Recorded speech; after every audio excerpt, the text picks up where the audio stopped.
there are so many things that I really have to reflect now on what is the most funniest or the most disturbing or strange one, because of course, I mean, working in a place like that, you constantly encounter things that are different than you have expected. Planning exhibitions in such a scale here, especially many of the exhibitions where we are not directly responsible for, that come from different partners, right? We have a technical team that really tries to analyze everything in details down to the amount of cables that suddenly we came across, that they put 150 meters of electricity cable for the whole post city for all of the projects.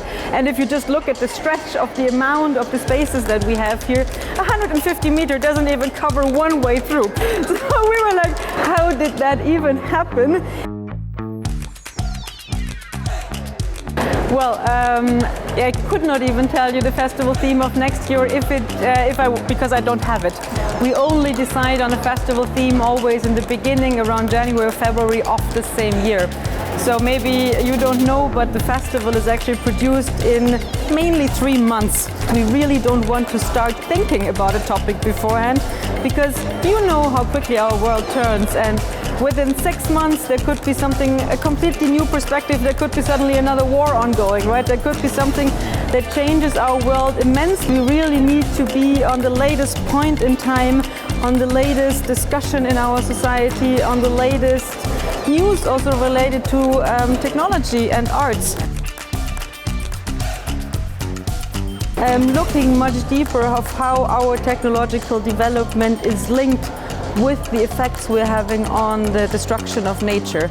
And this is not just a topic, but this is more of a request I would have to all of those people, those those incredibly skilled personalities behind the development of those tools, that they once in a while stop, take a break in the development of the tools and try to look around them, try to see what the algorithms, what the tools, what the data they're using, what effect that has on humankind, on societies and on our planet.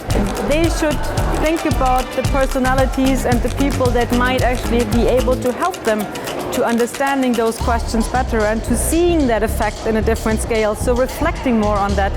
And here I see a very core role for artists in there, because those are people that come in with a completely 360-degree view, ideally, who understand enough of a technological development, but at the same time don't need to focus in those deep tunnels that scientists do, but who can much more open their eyes, their gaze, and see how that affects us, and not just us in Europe again, but how that affects community in other areas of the world, and how can we then integrate them, right, to balance out those effects or destructions in the end.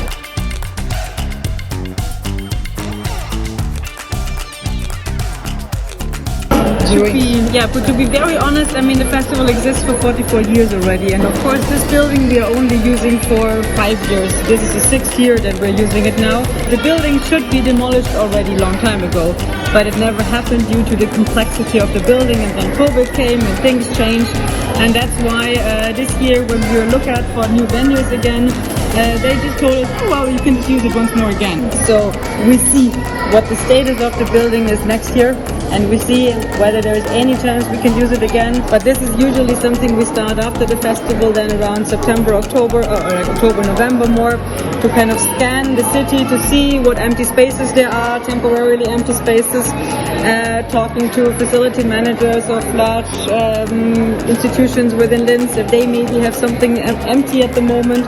For example, it could be also huge shopping malls, it could be something different, right? So the festival changes immensely related to what kind of spaces we have.